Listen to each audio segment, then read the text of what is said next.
Hello and welcome to this episode of From Page to Stage. I'm your host, Wendy Corner, and this podcast is for you if you are an author. You may have a solo book. You may have contributed to a compilation book.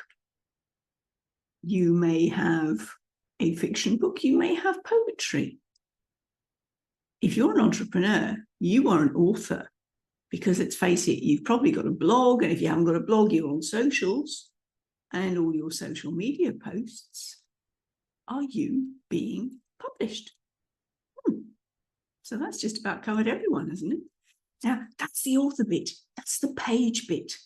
But where does the stage come in? Well, this is where your marketing comes in, because if you do have a book, then you've got to talk about it. Otherwise, it remains an expensive calling card. Or if you've got a really fat book, it's a bit of a doorstop, isn't it? So this is where you are required to talk about your work. And some people go, I'm not a public speaker, I can't possibly do that. To which my response is, what do you consider public speaking? What's your definition of public speaking? And I often get the response, or someone like Tony Robbins, on a stage with a microphone in hand, or one of those head thingies, and being all rah-rah and spouting forth. And I say, yeah, but that's not you, is it? No, exactly. And I go, well, good. You do you. If you can have a one-on-one conversation with somebody, you can get on a podcast like this one. Is that a stage? Yes, it is. Oh, so already, as you've seen, I've kind of been blowing out the boundaries of the definition of both author and speaker. Well, at least the stage anyway. So I'd like you to consider, if you're in the camp that goes, I'm an author, I'm not a speaker.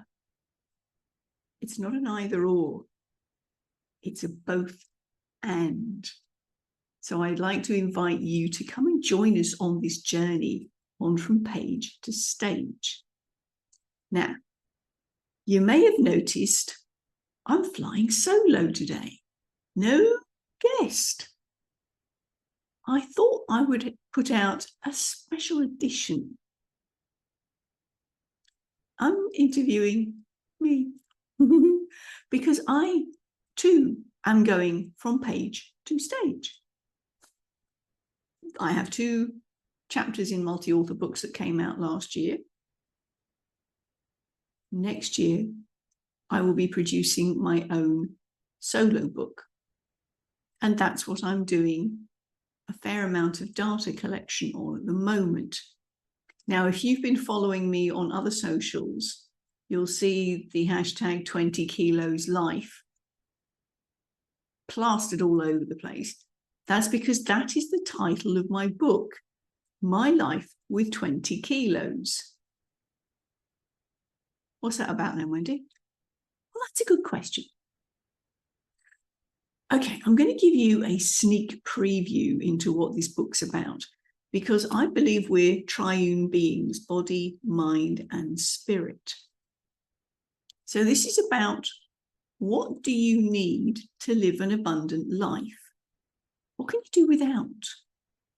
We live in a modern society that is so more focused. We're conditioned to always be wanting more and more. But is it actually worth it? Is it valuable to you? Do you use all the stuff you've got? From a physical perspective, the body bit, I am dotting around the world. So far, Perth, Kuala Lumpur, Malaysia, Da Nang, Vietnam, Melbourne. I'm going off to the UK, all over the place in a few weeks' time, back to Melbourne, and then I'll probably go back to Kuala Lumpur again. And while I'm there, I'll maybe take a trip to Thailand, I'll maybe take a trip to Indonesia, I'm gathering data on what it's like to live in different cultures and see what is abundant. What does abundance look like in these different cultures? And it's getting my mind around what's important to me. And that's what I'm going to be sharing. It's primarily aimed at speakers, because some of us are still on the road. Regardless of that, there'll be something in it for everyone. But as I said, it's aimed at speakers. So physically, what do you need to carry on the road? What could you put in your 20 kilos? For those of you who think in imperial, that's around 44 pounds. Your weight limit on economy class in the aeroplane, at least around Asia. I mean, some of the higher class airlines do 23. When I go to the UK, I'm on 23. But my point is, what is it that you really do need? What are your non-negotiables? So that's the physical stuff. Then there's the mental, emotional stuff. All of those things we tell ourselves, those stories, those internal scripts, as I call them. You know, we're all about the words, the writing. Your words have power. What are those things you're telling yourself, and are they still relevant to you? Because very often we don't think about it. We just carry on in the same old, and wonder why we're experiencing the same old. So this is what I have been really experiencing since I left Perth. Where are we? This is now July 2024, and I left Perth, or I arrived in Kuala Lumpur on the 1st of March 2024. So I've had a lot of releasing of these internal scripts in the last few months, and that's what I'll be sharing in the book. And then thirdly, spiritual side of things. Now, I'm an active Christian, and for the first time in my life, for 4 months in KL, Kuala Lumpur, I was living in a country that didn't even pretend to be Christian. Grew up in the UK, monarch is still classed as defender of the faith, one of their titles. Australia, still nominally a Christian country. Malaysia, First religion, predominant religion is Islam. Secondly is from the Chinese community, there's a mixture of Taoism, Buddhism, Confucianism. Thirdly comes in Christianity, mostly in the form of Catholicism. Fourthly, Hinduism. So those are the religious mix in Malaysia. So here I am. Actually, as I'm recording this, I'm in Melbourne. But generally, I've been in KL, and I've been having to think, well, what do I do? What is my daily practice to maintain and strengthen my relationship with God? Now, as I said, I'm an active Christian, but this book is going to be written with asking the question of speakers, when you're away from home, whomever you consider to be your higher power, basically, however you language it. You see, we don't have those normal cues from home anymore. You may have particular symbols around your house to remind you of your religious practices. Unless you take all of those with you, and don't forget, you've only got 20 kilos. This is what I'm saying. You've got to think about what's important to you and how you can maintain and strengthen. That is a more thing rather than a less than while you're away from home.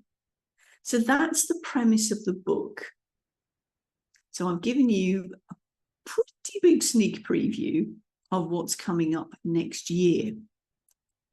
So in answer to the questions that I normally pose to my guests, what prompted me to start writing in the first place? I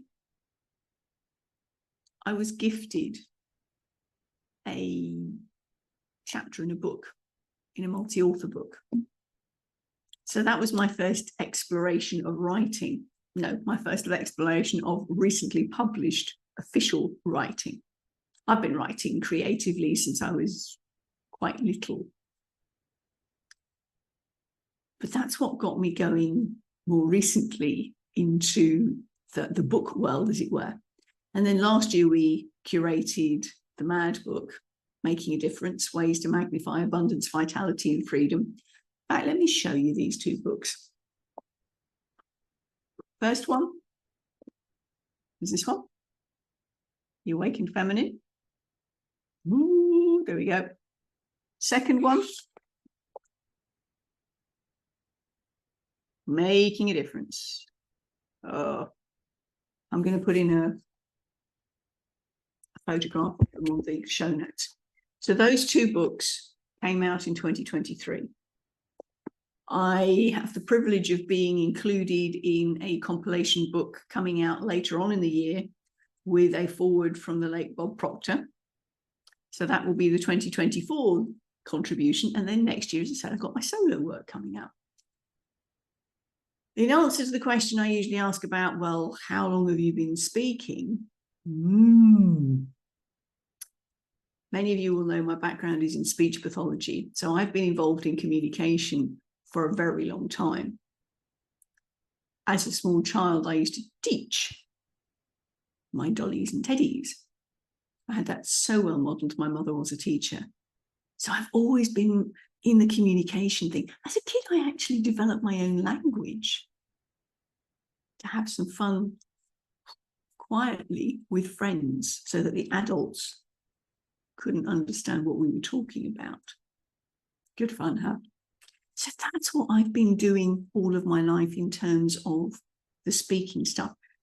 In front of other people, not so easy. Most of the time I was teaching other people to do it. But when it came to doing it for myself, I've done a few. Absolutely, I've done a few. And I'm going to be speaking at Cambridge University in August on the topic of my life with 20 kilos. So if you're in the UK, give me a shout. We can arrange a free ticket for you for Cambridge on the 8th of August. Shameless plug. So that's the third thing I ask. What are you working on at the moment? And I've told you I'm working on my book and I've got a speaking gig coming up in Cambridge. And then the final thing I ask is, how do you embody your words when you take them from the page to the stage?